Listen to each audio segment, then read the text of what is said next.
Hello, everybody. Joining us today, we have Saraswati Vani Balram. Saraswati is a critically acclaimed creator, director, and is the founder of Dancing Autumns, a boutique animation development studio. So, Vani is also a story consultant and mentor with Unreal Fellowship Program for Epic Games. She's currently dabbling with virtual production, immersive storytelling, writing, and creating original animated IP. With over 20 years of experience in the VFX and animation industry, Vani has served as the head creative management for DreamWorks Animation in Shanghai and as the executive director for Rhythm and Who Studio in Asia, which is a multiple Academy Award winning studio. So, without any further delay, let's listen to Saraswati speak about singing, dancing, and playing with Unreal. Thank you so much, Saraswati, for joining us today. We're really honored to have you. Thank you very much, Krishnaveni. This is so awesome to talk to all of you at the Visual Effects Summit. I really thank you for inviting me to be one of your speakers. Giving back to the community is something that I enjoy doing the most. So without much ado, I'm going to start my presentation. Let me know if it's... Yeah, you can start the presentation. Okay, great. So hello, everyone. Namaskaram. I'm actually born in Andhra Pradesh in a small village in Vijayanagaram. So who am I? I'm a daughter, I'm a sister, I'm a friend, I'm a student, I'm a wife, and I'm a seeker. A lot of the times we forget who we are because we are everything because of our relationships in life. But on a professional side, I'm Saraswati. They also sometimes call me Vani. I'm a writer, director, creator, and a filmmaker. So my story really started somewhere here in a lower middle class, small family back in India. My father and my mother were the most creative people that I had in the house. Everything from stitching clothes, on how to wear a sari, on how to cook. My father was constantly painting and drawing in the house, which gave us this world of imagination, the power to do whatever we wanted to do. At a very young age of 6 or 7, he brought us a movie, a VHS tape, actually, a rented VHS tape and a player of Walt Disney's Bambi. And I grew up watching animated films back, I don't know, like in the 80s. I always wanted to be a filmmaker. There was just no turning back. Even at the age of 16, I was very fortunate to get into cameras, and I wanted to be a director. I wanted to be a DOP, a camera person, because I love visual storytelling. I'll put some plans together, and I think visual storytelling is in every household in India. We do that with rituals, we do that with festivals, we do that with everything else. So at a very young age of like 16, 17, I went to Madras actually, and I went and wanted to be an intern with this really popular director. And he was very happy. And he said, yeah, hang out for 1 week and see how it's going. And that was the first time they were doing some green screen. And I was like, oh my God, this is fantastic. But very soon the truth came out that it's not a safe place for girls. And I was like, what do you mean it's not a safe place for girls? And literally, my dreams kind of broke right there because I was a girl and I was not going to change that. And I said, but I want to be on the creative side. And so my father and my brother introduced me to the world of visual effects. And I said, oh, great. So I went and joined a visual effects studio only because there was a security guard outside. And there were very expensive computers inside. And the security guard was not to protect us, but he was there to protect the computers. So I was like, that's okay. At least I'm safe. I have the basic things that I need. And there are lights all the time. I have a bathroom for myself if I need to go to. And these were the little things that I needed back then. So very soon I went to Mumbai, Bombay back then, and I started working at this really beautiful studio that encouraged me to do everything that I wanted. Of course, there was a lot of putting down women that was constantly happening. But I said, it doesn't matter, like I'm just going to do my thing. You can come in my way and do whatever you want. I'm just going to, kind of work my way up here. So I worked on a lot of Bollywood films back then, like Gulam and Dushman, where there was a double role and little things. The most of the visual effects in India back then were like maybe like a murder sequence or like running in front of a train and jumping in front of a train. So I was like, okay, this is still exciting. And even there, when I said I want to be a creative, I was always told, no, you're so good with English, go do something else, go get some business and do this and do that. But anyway, I love painting. That's another thing I want you to know about me. I love to paint. You just give me any colors and I'll just go and create whatever I want to create. I love trekking. I've been trekking the Himalayas for over 20 years now. And that's something that I advise everyone to do. Like being in nature helps us, being and connecting with nature helps us. Photography was my first passion, even as a child, and I continue to do that even today. I think photography tells us and moves us in a way that it emotionally connects us to that experience. As a visual storyteller, I love watching people. I love grabbing, thinking what these children are doing, and I love children and their creativity. So again, I went back to filmmaking, and as I was getting into learning at this point, I knew most of the stuff. I felt more confident about getting out there in the industry and saying, I'm going to be a director. And I was producing and directing for a short film. And I got a call from Rhythm and Hue Studios, and they asked me to come and help them set up their studio in India. And they're an Academy Award winning studio. I have zero knowledge on how to run a studio, or I don't even know what the details are of running a studio. But it was tempting. They were very nice people. And very quickly, I felt like I was juggling. I was trying to learn and I was trying to manage. This was the first photograph of Rhythm and Hues way back in 2001, I want to say. Just a small group of people, technology, a few compositors, me managing. So as I said, like I had to use my creative energy all the time, even in management, even in the places that I set up.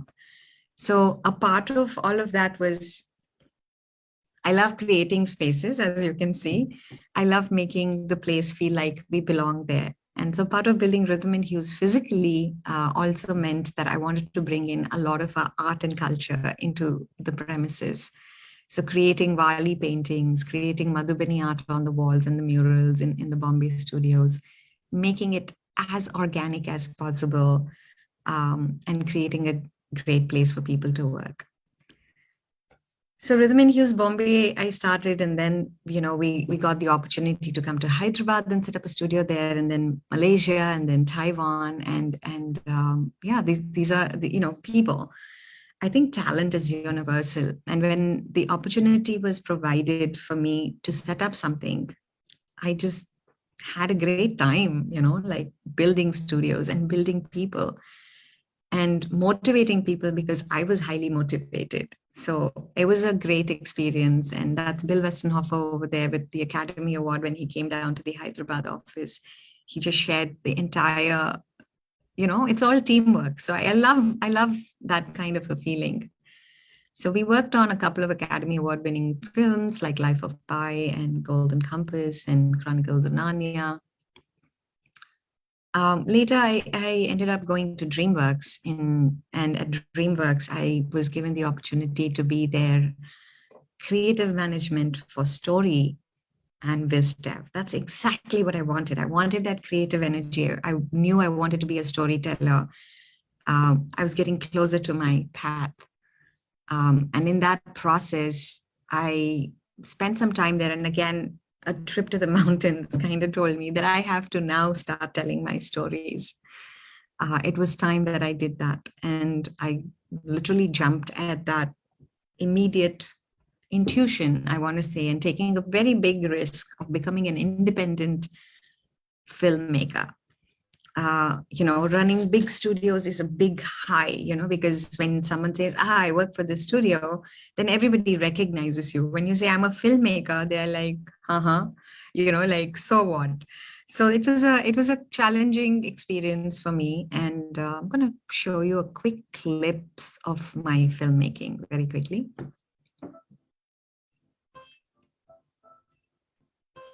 ऐसा है कि जिसको जहाँ पहुँचना है उसको वहाँ पहुँचने का प्रेरणा मिलता है, कहीं से भी मिलता है। इसलिए भारत आने का हमको भी कई जगह से प्रेरणा मिल गया था।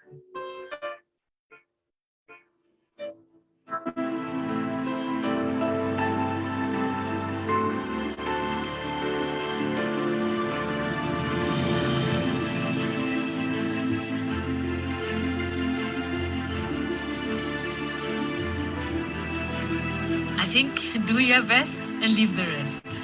This is what we have to do. This is all we can do, and this is how we should do our things.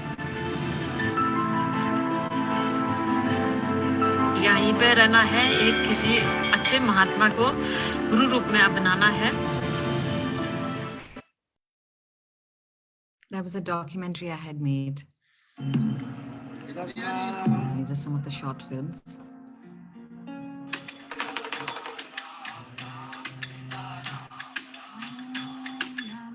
Un sentido de pertenencia. It's a Spanish film, actually. Fuego y libertad. Un vacío brillante.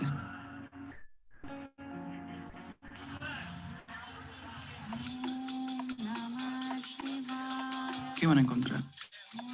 ¿Encontrarán lo que están buscando?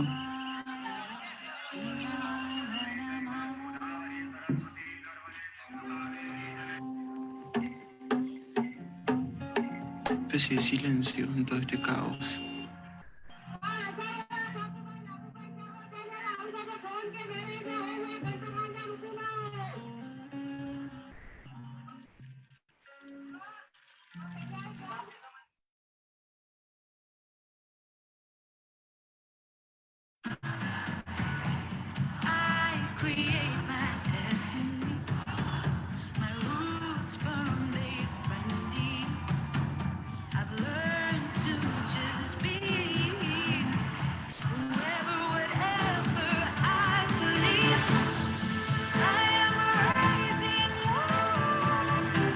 This was a film about the Me Too movement. I was asked to direct it here in Los Angeles, and I was excited to do that.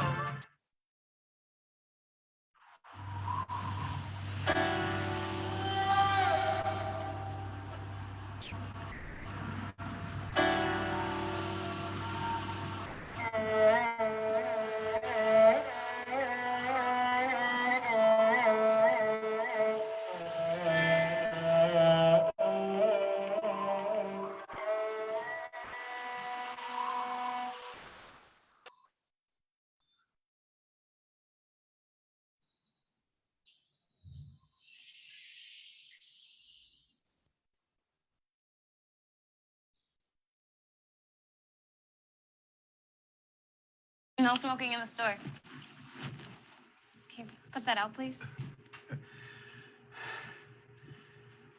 All right. Thanks.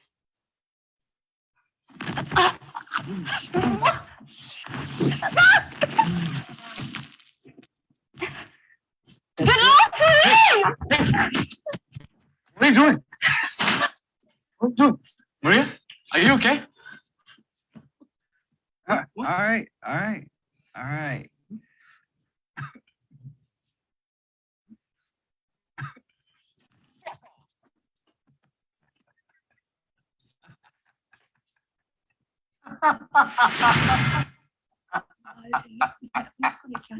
लड़की घुमा रहा है साले यार क्यों नहीं करती ध्यान पे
So anyways, as you can see, this was something that I love. It comes very intuitively to me, in the sense that I love directing films. I love telling stories.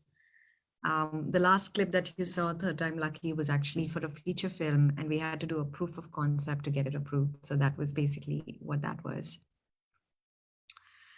So I ended up, as I said, I left DreamWorks and I decided that I was going to start my own little thing and be on my own 2 feet.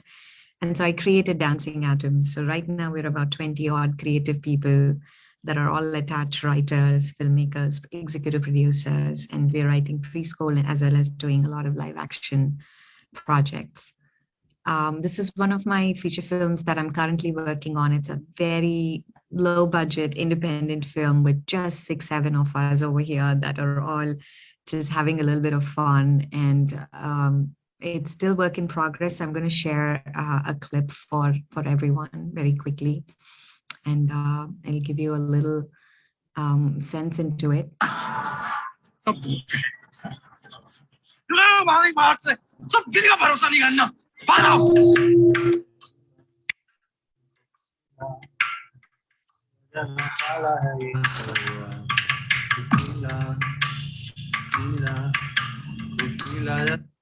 So that was my live action feature film that I'm currently working on, and I'm trying to use virtual production and do like a mixed media and make it into a mishmash kind of a thing because the story demands it, about a young boy on identity and identity crisis growing up in India. I'm good friends with Vaibhav Kumaresh, and he's been working on his movie Return of the Jungle, and I've known him for, I would say, a long time. He was probably one of the, I was probably one of the first people that he had pitched Return of the Jungle when I was still working at Rhythm and Hues. So I'm co-producing Return of the Jungle with Vaibhav. On the preschool side of things, I'm creating my own IP, which I'm currently pitching and developing. I'm also doing a teen drama series that I'm working on with a bunch of writers here in India and in Los Angeles. So that's all my background. And then I'd like to now talk about how this whole Unreal thing happened. And so in like last year, what was it, 2000? Was it 2000? Yes, it was 2000. So in 2000, this whole pandemic had happened, and you know, my live action that I had to come back to India to film had to be put on stall because I couldn't film it because of the pandemic. And I was doing some seminars for ASIFA India, and then I bumped into Shruti at Epic Games, and I was just telling her how there aren't enough women in visual effects. There aren't enough women-based panels, and you know, that I was feeling sad that after so many years, still there aren't that many women that get invited, or creative leadership, I would say. And she said, yeah, I know. And then that conversation basically led to, hey, there's this Unreal Fellowship, and I think you should just go attend the fellowship and just, you know, do this 5-week program in the US. And I was like, no, I don't think I'm going to do that because I don't know how to use a computer. If you give me a camera and you give me, you know, a phone, I'll direct, you know, but if you told me to use like a tool, sit in front and learn keywords and, you know, like learn technology jargons, I'd be like, no, I have worked on some of the best films, Academy Award winning films, but I am not I wouldn't say a technical person. I'm not an operator. I'm not someone who can operate technology. My brain doesn't work that way yet. But she was very insistent. And then she said, come on, you can do it. So my project that I did with Unreal Fellowship was called Jeet. Again, I'm not an artist. So if you ask me to draw storyboards, this is how my storyboards would look. So I was given the theme called exploration, which meant that I could do anything that I wanted. And I'd never heard about Unreal before that. So I knew a little bit that it was a, you know, like a real-time game engine. I heard about it like in conferences, but I never like deep dived into the whole thing. So they said, you have to do a minimum of 45 seconds in the Unreal, using Unreal. And I said, okay, what can I do? And this is what I came up with. I came up with a human head with 3 eyes, and it's changing eyes because it's seeing things differently. And they said, okay, okay.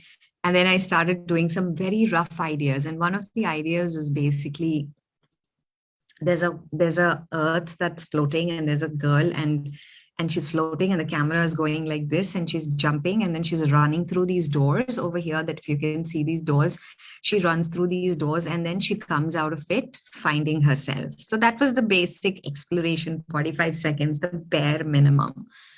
And yeah, more art over here, like she's jumping from one planet to the other, then she multiplies, and like she's got a kite. I wanted to bring in something that was very Indian and authentic about, Sankranti festival, and how it's actually about us wanting to fly. And like we become the kites, we become part of the kites, and we give ourselves the permission to fly during Sankranti. And I wanted to bring all these little concepts that my parents had taught me when we were kids. So I kind of wrote some basic ideas, as you can see. But obviously, I was so scared, like I didn't know how to move anything into the computer. So this is where it all kind of started coming, like singing in Unreal. And it was completely by fault. So I love to sing. I love to hum all the time when I'm doing my work. In fact, even when I'm talking in meetings, I'll start singing a little song. Or if I get too bored in a meeting, I'll start, instead of talking, I'll start singing. So this was what was happening at Unreal. There were these fantastic, talented people from all around the world, and they were telling us, you can do it, everybody can do it. And so this was the song. They tell us it's easy, it's hard out there to learn to sit. All languages are easy peasy. Real to Unreal is no joke. And so this is what I was doing while they were teaching classes. And I was like, I'm like one of those students who will start drawing, and making fun of my teachers, and like, because I'm feeling I have this imposter syndrome, because all those people were like visual effects supervisors, or they know how to use they know how to do those shots in Unreal. So I created, this is my storytelling concept. So I said, okay, I can do a rap song. And then I can do this idea that I was, the pandemic, the COVID stuff that was happening. We were all in a lot of darkness, and we were scared. My mom was in India. I was stuck in Los Angeles. And there was this fear every day that what's going to happen?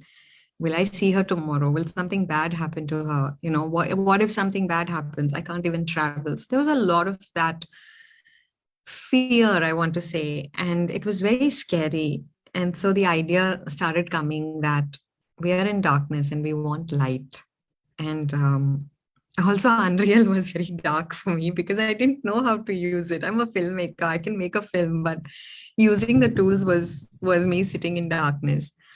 So I decided one of the most beautiful shlokas, obviously everyone knows this, Asatoma Sadgamaya, Tamasoma Jyotirgamaya, Mrityorma Amritangamaya. And this is something that we're always told, in Sanskrit. And I remembered this. I remember it every day, but I remembered this shloka and I said, that is it. We want that freedom and we want that peace and we want to move from darkness to light. And that's amazing. And I want to bring that to the project. And once that kind of came from the Upanishad, I started looking and researching what can I do. And I started going on the internet. My friend is actually a Kuchipudi dancer and she lives in Paris, but it's from Andhra Pradesh, right? Kuchipudi, and I'm from Andhra. And I was like, this is great. This is my country and I'm going to give back. My dad's from Telangana. My mom is from Andhra. So technically it's for me, I'm a Telugu person, period. And so I wanted to bring everything that I felt I was and I am. And I wanted to just bring that to screen and did a lot of research in terms of dance and repetitiveness. And that's Bina Bosch, who's from Germany. And she's a fantastic, fantastic contemporary dancer. And I'd met her many times in my life. And I wanted to kind of say thanks to her also in this project. So I did this very simple thumbnail that you can see, which was a person in red and the darkness was coming and the darkness was eating up this person and the person disappears and the person fights back and finds the courage. So that's the Shiva's third eye. finds the courage and does the tandav. And that basically was my simplest idea that I could take from that 2 week of like listening to Unreal classes and saying, how can I sing in Unreal? How can I write in Unreal? How can I dance in Unreal? Because, Kuchipudi, Tandav, Shiva, these are all my favorite things. I did a few more thumbnails in black and white to see what else could happen. What would that look like?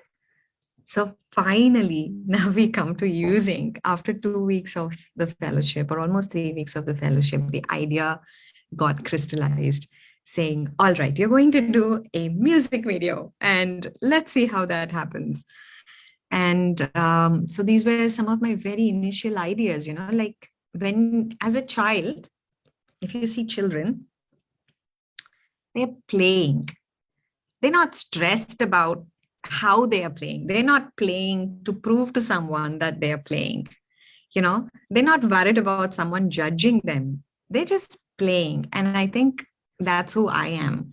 I just play. I just enjoy the idea of play. And so when I took off that unwanted pressure that I put on myself, ki, వాళ్ళేం అనుకుంటారు లోక్ క్యా సోచెంగే what will people think I'm this top level executive who doesn't know how to perform in the box. Like once I took away all of that, I really enjoyed. So that's the part of my talk, singing, dancing, writing, and creating and playing in Unreal. So I went to the marketplace, just picked up a lot of things, and it was like I went shopping. So here is one of the first images that I did, which was, you can multiply yourself, which is what I always thought about the project. You can change the scale for the movie. You can move the camera in ways that you can't move in the real world. And you can make the person, the biggest enemy that we have is ourselves, because we're constantly telling ourselves, we can't do this, we can't do this, we can't do this. More than the world telling us, I think we tell ourselves that a lot. And I don't know why we do that, because we're scared of failure, maybe. So this was another test that I had done, which you had seen earlier, this woman running through the doors. And these were these color doors that she was running. She was small, and then she was trying to break the doors. So I was doing some basic tests over there. This was her, blaming herself for not doing what she wanted to do. And some basic, like how do we do it if it was in virtual production, and like using some of the market assets that were already available and putting the character. So the character was given to us in the fellowship, at the Unreal Fellowship. There was this character called Echo, and all of us had to use Echo. Unfortunately, MetaHumans were not there at that point. But these were some tests in terms of how I wanted the camera to move very poetically and, kind of capture the moment and the silence that she was going into. I love playing very quickly with, I call it my 3D storyboarding, basically pre-visualizing your entire project before and failing faster. Like you can fail faster. If you don't like that idea, you can change it very quickly. And I think that's the power of creativity. That's the power of doing stuff in Unreal, I would say. So, kind of changing the color, changing the moods. So finally, I decided my storyboard. And so this girl, she's in the office, she's got too many Zoom meetings, and she's going crazy. And she's like, oh God, I need to get away. I need to go home. I need to be with my mother. And she's just screaming. And then she's like, okay, she finds Asatoma in her mind. And then she's peaceful. She's enjoying her life. And then even as she's enjoying, the pandemic is trying to get her. She multiplies herself, and then she realizes all she can do is just be herself and breathe. So this was like, I hired a storyboard artist, of course, beautiful storyboard artist, and just kind of did the whole story and said, how do I do this now? That's a lot of work. How do I get this done? So my 45 seconds had now become like 4 minutes. And so I found this amazing thing. I'm not an animator, but I've managed animators. I've reviewed animators. I've told them what's working and not working creatively. So I found something on the internet called the Mixamo. And Mixamo had rigged, like it's already rigged, and it had these motions or movements that you could capture. So this kind of saved me a lot. Like it saved a lot of my anxiety where I started taking bits and pieces and just taking screen grabs and just putting it into my Final Cut Pro. I'm a filmmaker, so it's easy for me to edit very quickly to say if my project and my timing is going to work or not. So I did a little bit of this testing, and this is exactly what I was talking about, like taking this dummy skeleton, putting it all together, and kind of creating a mood board or like a lineup in edit.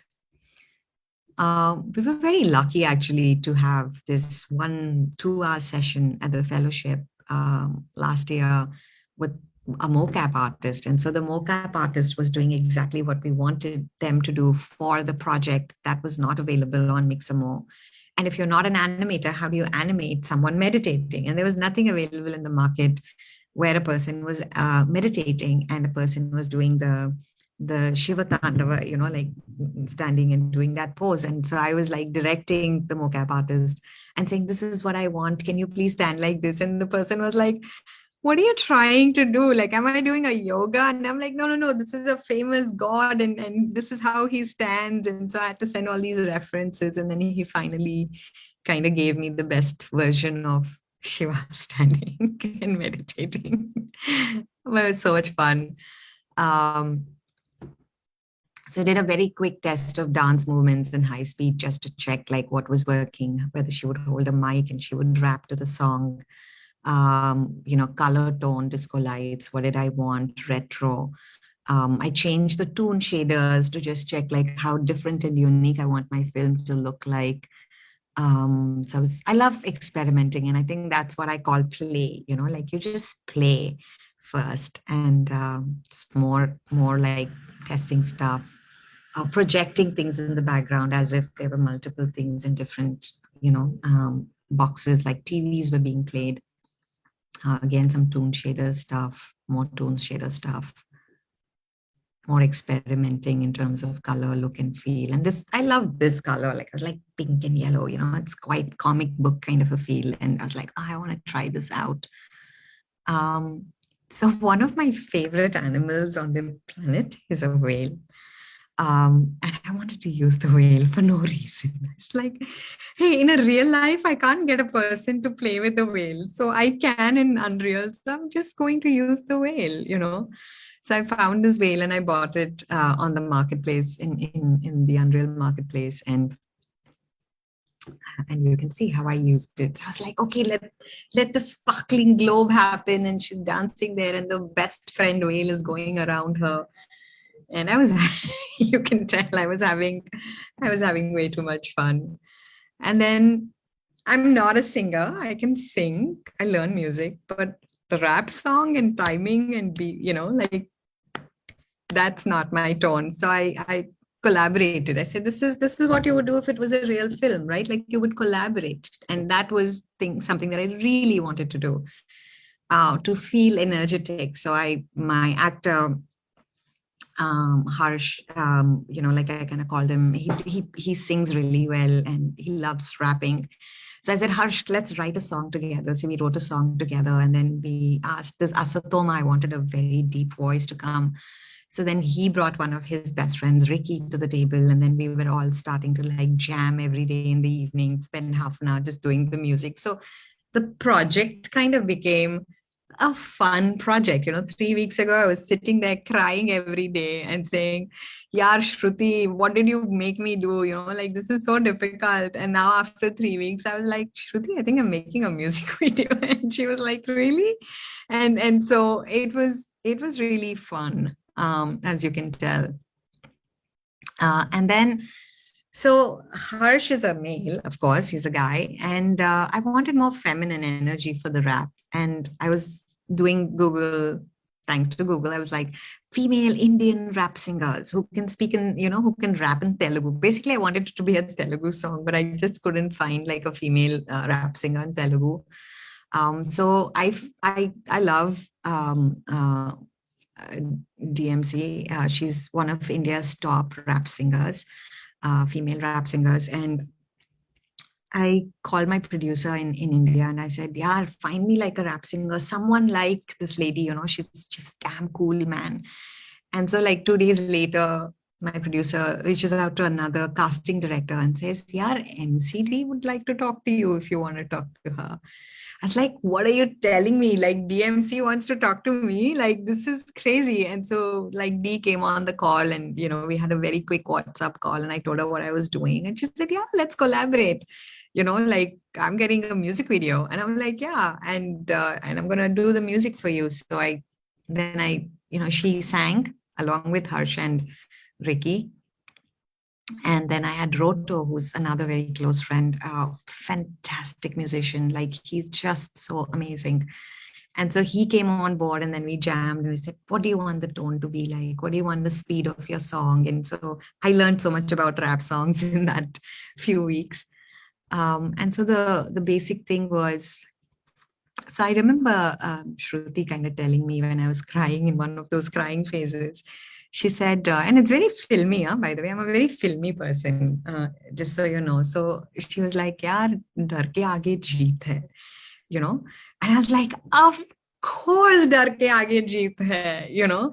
And it's such a cliched, like hamming, you know what I mean, right? Like even today when I think about it, really dar ke aage jeet hai.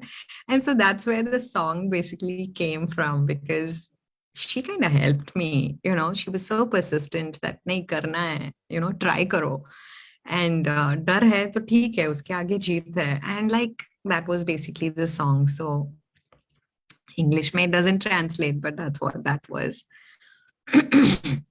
And this is me doing one in the way, well, rapping maybe for doing the nothing feels you know, like real facial to me link anymore lately. Nothing feels real to me anymore lately. I just want to break this loop and stop feeling. So you get it. So now I had to like kind of use my iPhone and, you know, or my iPad and then like do this whole facial thing. And I was laughing. I was like, kya pagalpan hai? Like, where am I going with this project? I have no idea, but I'm having fun in the process of making it. And then I had to put that movement, the facial thing on the girl. And obviously like her eyes don't move. I'm not an animator, so I'm not moving anything. It's just her mouth moving. It was like, oh. So tons and tons of files. The instructors were so amazing at Epic Games. Like every day they would like, you know, tell us what was working. And they would look at me and say, aren't you a little too ambitious, like to do this project for someone who was crying 3 weeks ago? Like, I don't want to do, let me go away. You know, I was even like pretending I have COVID and I was going to write to them and say, I'm not feeling well. Ye mere se nahi hoga. You know, give this opportunity to someone who deserves it. So they were like, you're a bit too ambitious. And I was like, yeah, I mean, like I'm having fun. So again, I'm so thankful for these people for creating these worlds for me that were in the marketplace and kind of matched the project and the look and the colors that I was going for, as you know, in the storyboard that I'd created, the previous ones that I'd created earlier. And literally started playing and putting everything in there and grabbing information. So now this was becoming real, you know, like those ideas that I had on paper were now being translated into, you know, actual look and feel of the project that I was going for. The girl and the whale and, you know, all those little drawings that I had drawn. The colors. So let's just watch the music video. Yes? Okay.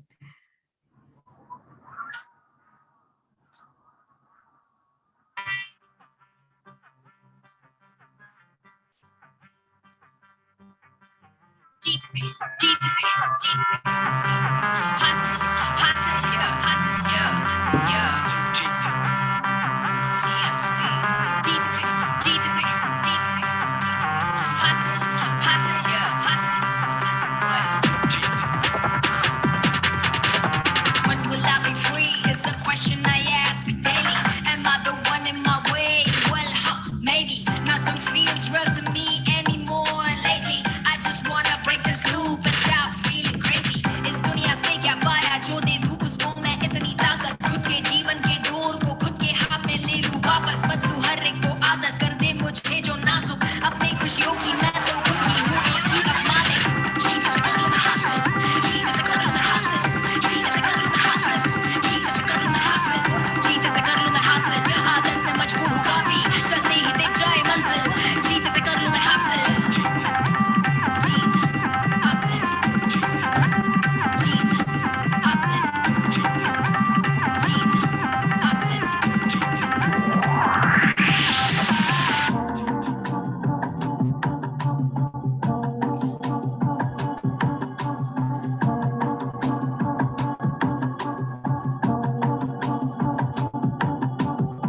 असतोमा सद्गमय तमसोमा ज्योतिर्गमय मृत्योर्मा अमृतं गमय मृत्योर्मा अमृतं गमय दास्तान ये न आसान लगे ज्यादा ये फासला अब ना मुझे हारना दे दूं खुद का साथ हाँ सब कुछ मुझे जानना सब कुछ है पहचाना दिल का जो भी मामला उसको है सुलझाना था डर उसे मिटा दिया अब पढ़ने की सिर्फ एक राहत अब जैसे जीतने की आदत आसमान में उड़ने की ख्वाहिश देख के चल दूं मैं आगे मुझे देख के दुनिया भी भागे सपनों से भर दूं मैं आंखें खुल के ही कर लूं मैं बातें Story of my life, I decide who I'm gonna be. I took control over my mind, now I'm feeling free. All the anxiety and fears, yeah, they're clearing up. Gave me the strength to realize now I know what's up. Jesus, I don't know how to. Jesus, I don't know how to. Jesus, I don't know how to. Jesus, I don't know how to. Jesus, I don't know how to. Jesus, I don't know how to. Jesus, I don't know how to. Jesus, I don't know how to.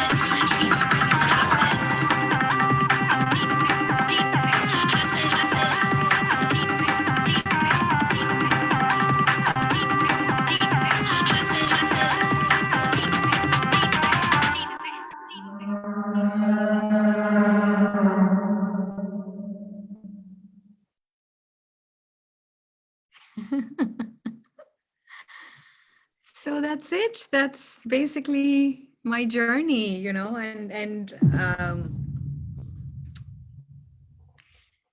yeah, that's basically singing, dancing, writing, That was a great playing. rap out there. Vani.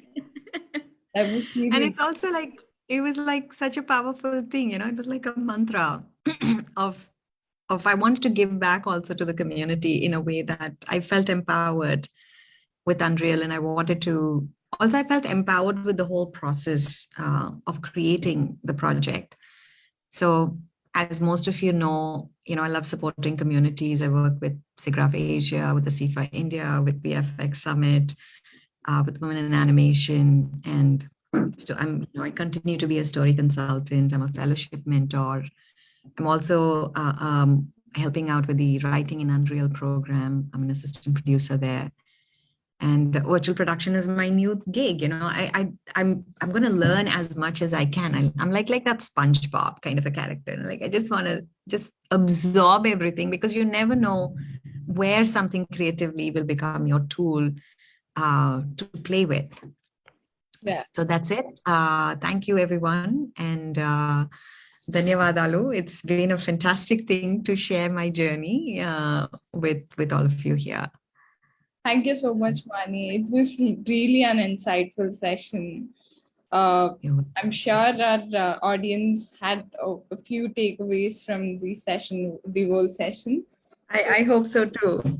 Yeah, so we have some questions from the audience. Let's jump into it.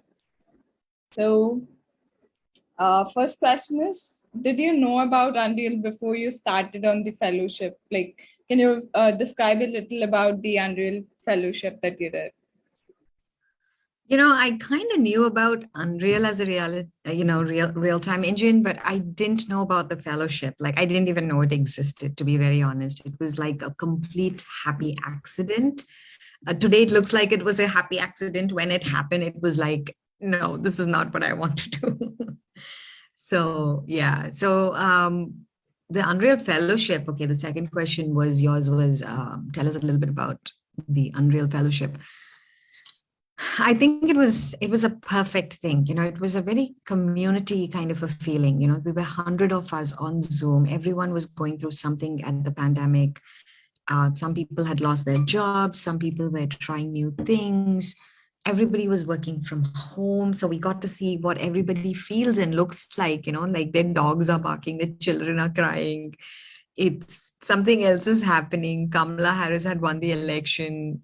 It was just like a lot of stuff happening. And it was like group therapy is what I want to call it. Like it was a fellowship of all the technical stuff, but also on a personal level, you just realized we're all human beings, no matter what we are, we're all vulnerable. And that kind of opened up many things in terms of respecting people all around the world. So the fellowship was fantastic. The teachers were like, I can't tell you, like, they were so kind and polite, and they had to share everything that they could in the 5 weeks so that you create something. So for me, it was like, I think I only took 5% of what they taught me and created this. So if you see some of the other Unreal Fellowship films, you'll see like someone who's really experienced can do so many wonders with it. But I'm happy that I learned a little bit, Yeah. something new. So we have another question. So can you tell us little challenges about the fellowship and the amazing things that you took away from the fellowship? Oh, wow. The amazing things that I took away from the fellowship. I think I took away, and I knew this all the time, having run studios all around the world and being a part of the community. But I think one of my biggest takeaway was say yes to any opportunity that comes your way, you know, because you never know where that's going to take you. That was one big lesson for me, because I was saying, no, no, no, this is not me. This is not what I want to do. The second thing was just that talent is universal, you know, and with this kind of a real time stuff that you're able to create and visualize your ideas, something like this would have taken 20 people in, 10 years ago for me to create this. I would have needed a modeler, I would have needed a, like someone who was doing the world building, I needed a matte painter, I needed, I just needed so many people to create what I created single-handedly.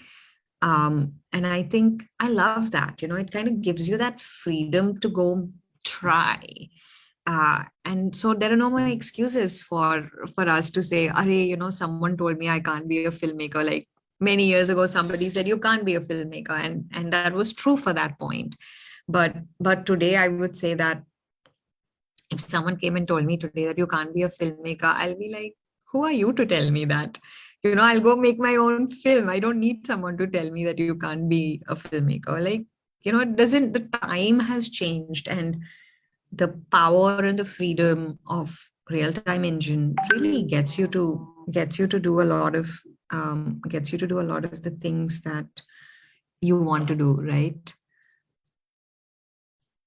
Sorry, I just have to turn off my phone. Go ahead. Yeah. So we have another question. Can you please tell us more about Women's Creators Program and how you partnered with Epic Games? Oh, wow. You've done some research about me. Thanks.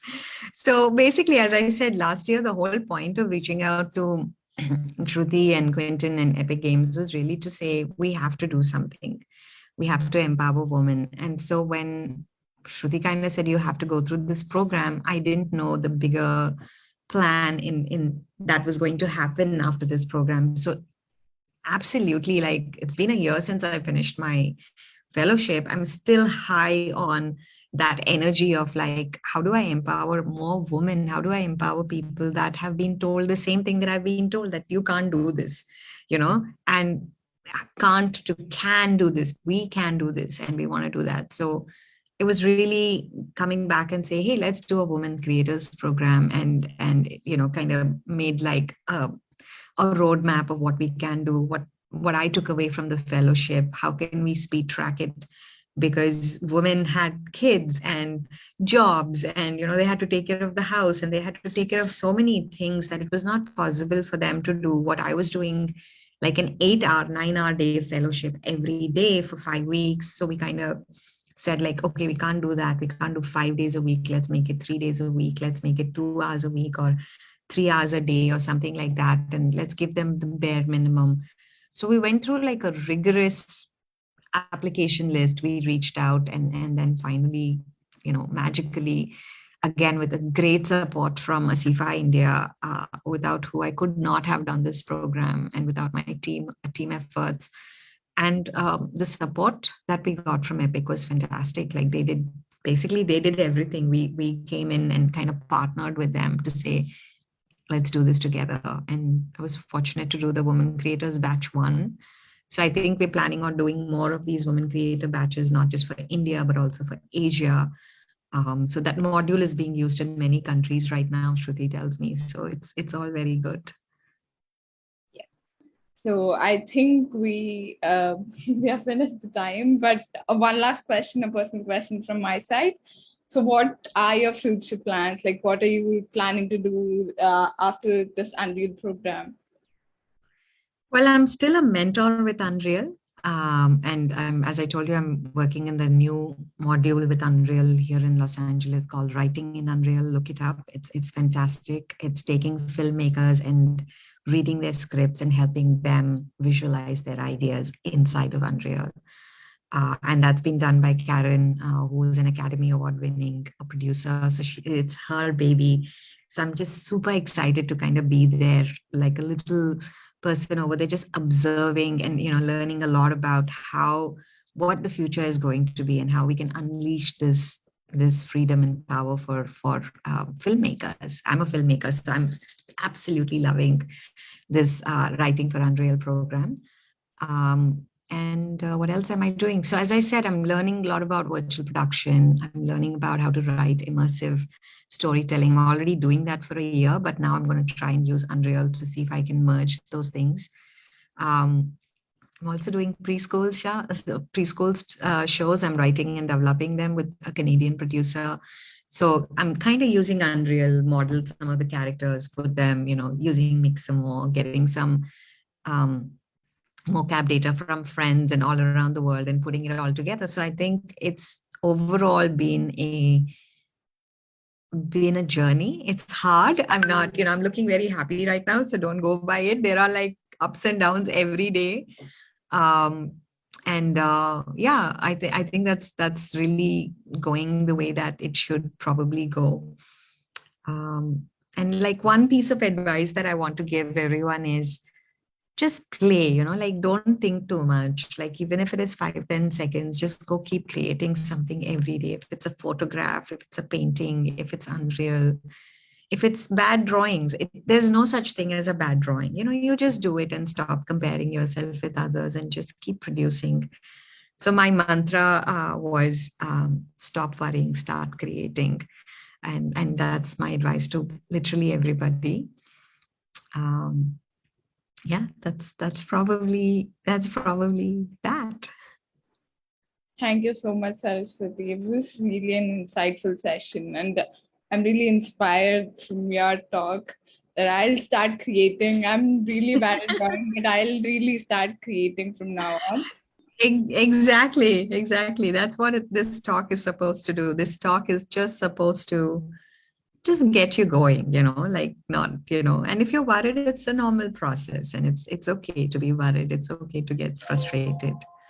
All right, everyone. Thank you so much. And I wish VFX Summit and the team that's working so hard to get all of our speakers together all the very best. And have a wonderful evening, I guess. Bye. Thank you. You're